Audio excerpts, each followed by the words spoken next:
Hey, welcome back to A Day in the Life, where we talk all things reverse engineering our visions and revolutionizing our lives. If you are new here and you like the type of content where you can learn how to manifest, control your thoughts, and really just step into who you've called to be, you've landed in a great space, and I want you to go ahead and hit subscribe. If you are returning, welcome back. I'm so excited to be sharing this thing with you guys in the next few minutes from the comfort of my bed. It's Saturday, and your girl just needs to put a quick little head wrap on. Baby boy is taking a nap. So y'all know I try to get it in where I can. I've been working on some really amazing things in the past few weeks. I have a business coach who's really helping me to sharpen my skill sets and everything that I've grown and gone through within the last few years of my life. And I love talking about reverse engineering your vision. And I want to start actually breaking down what this means and how I've applied this to my life. So, reverse engineering your vision is simply the same process of beginning with the end in mind. It's choosing to live your life with intention, which simply means that you have a clear vision and direction of where you're trying to go and you work backwards. So you're focusing on who you need to become, what are some things you need to release, what type of mindsets you need to have, what type of environment you need to develop. Side note, we do that once a month as well in the Rev Up tribe. So if you want to be a part of that tribe, go ahead and click the link in the description. And we also have something called the Rev Up Rhythm. I'll be sure to link that video as well so that you guys can see about that process. But I wanted to get into something today about mindset. This came to my mind. I was like, you know what? I don't know if other people are dealing with this, but it was something about walking into the season of motherhood that really shifted things for me. I was no longer the young lady that I used to be, but I wasn't quite who I wanted to be yet. And I didn't really know what to expect from motherhood. But I'll be honest, like in the past, I have not really had a difficult time adapting to things, but I really had a difficult time adapting to motherhood. And I had to really begin to control my thoughts. Because of my previous experience with loss, I do have post-traumatic stress syndrome, and I have also battled postpartum depression.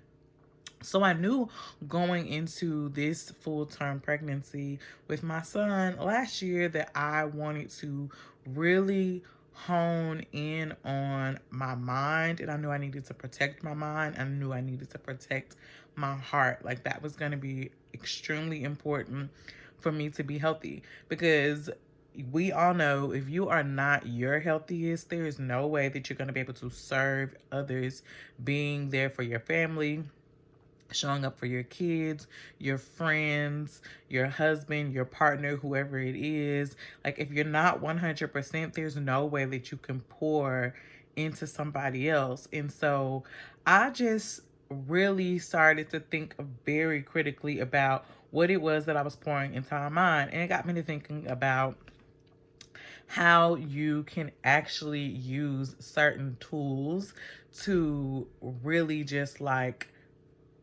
filter and focus your thoughts. So, we're all human. We are literally inundated every day with millions of images and sounds and vibrations and energies all day long. And you get one body, and your body is actually created to have dominion and power and authority over the earth. But if you're not intentional about what you choose to listen to, what you choose to look at, then those thoughts that are attached to whomever has created that can like quickly begin to like penetrate your heart, which then begins to penetrate your head.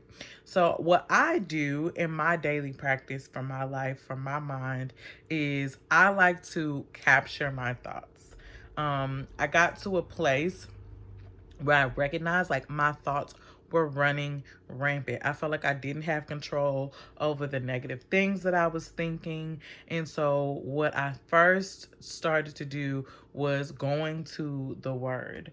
I like to use the Bible app called YouVersion. It's really great because it's kind of like a social media app. You have friends, you can do Bible plans, which are pretty much like miniature Bible studies. And some of them are mini, some of them are 3 days, some of them are 21 days, some of them are 60 days.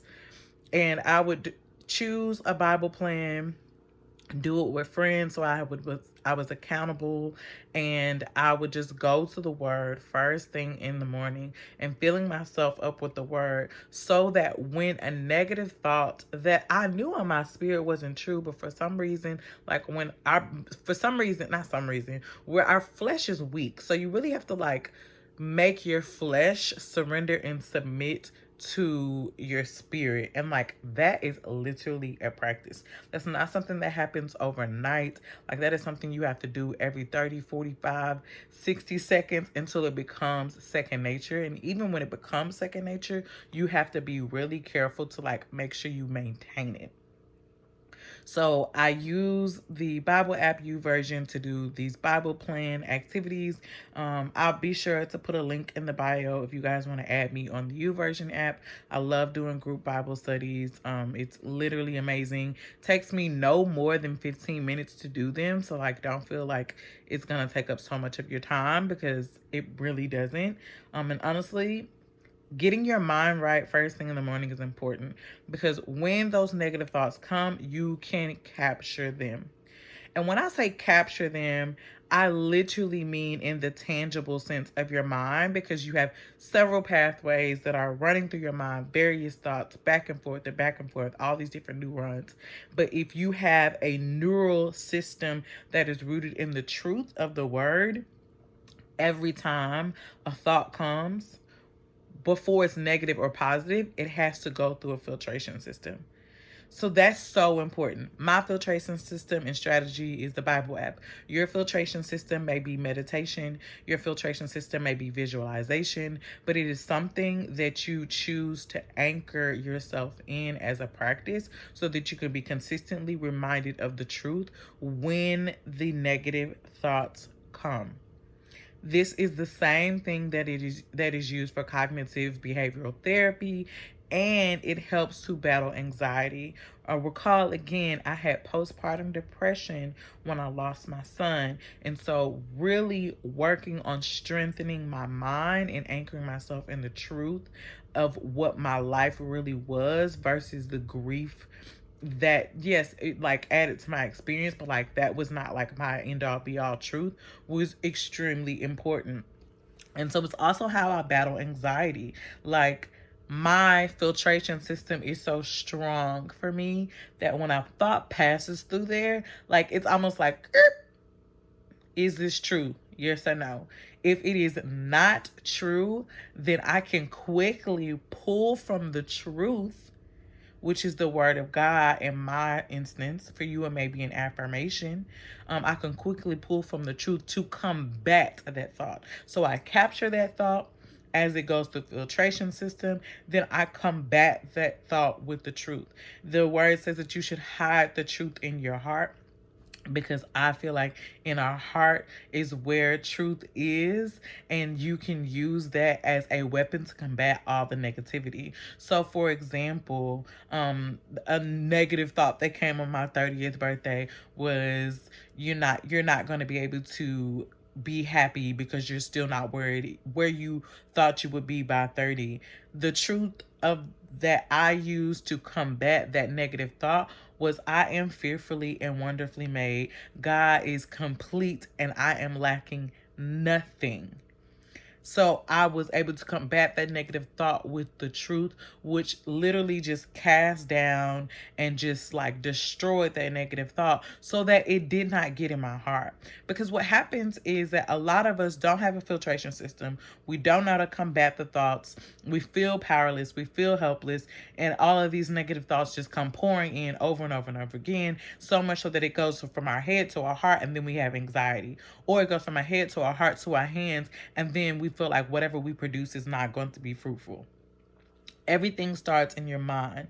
Literally, your mindset and your mentality is like almost 80% of your success.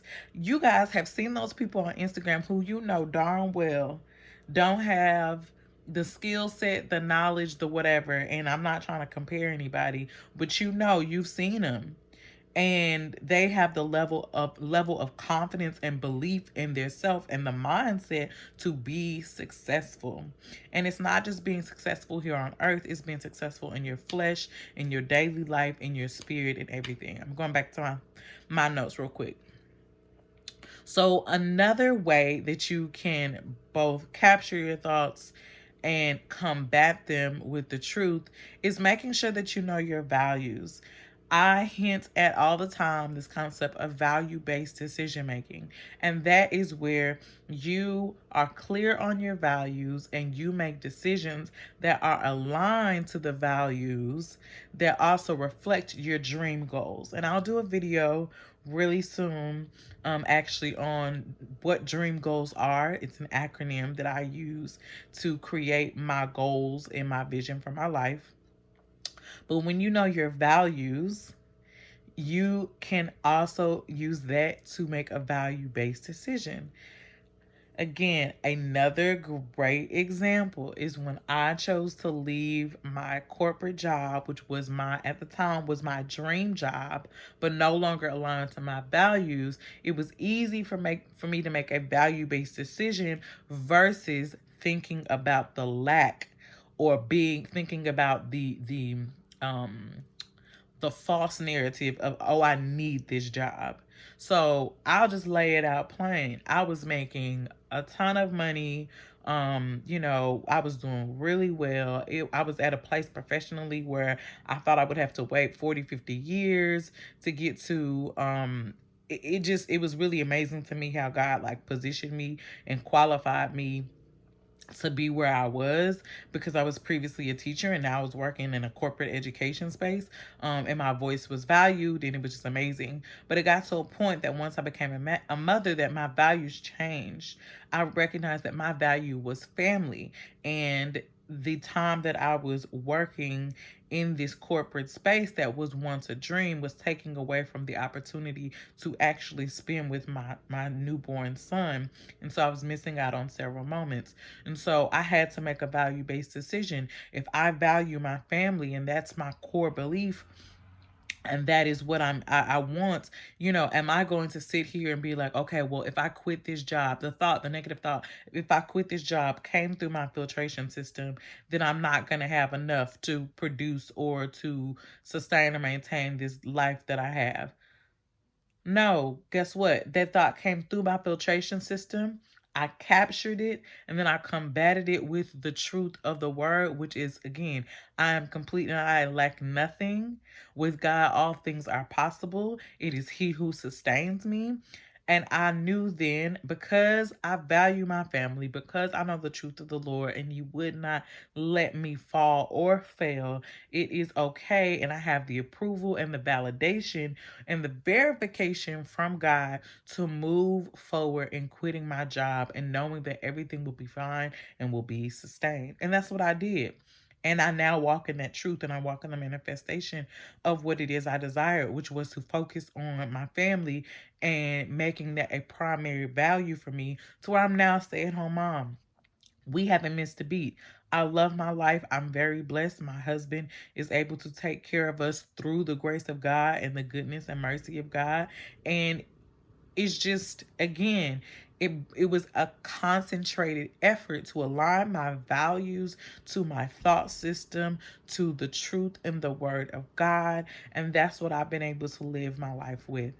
So I'm going to go ahead and wrap up this little Rev Up workshop for you guys. Again, I just enjoy sharing with you guys my journey and my experience of reverse engineering my vision and making value-based decisions, just so that you guys can also get some tips and some tools to help you gain more control over your life.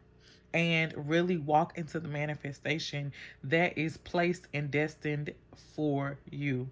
I hope that you guys enjoyed this space. If you want more content like this, go ahead and subscribe. And if you have any other types of content that you would like from me, go ahead and let me know in the comments. Bye, guys. Until next time, I'll see you on A Day in the Life.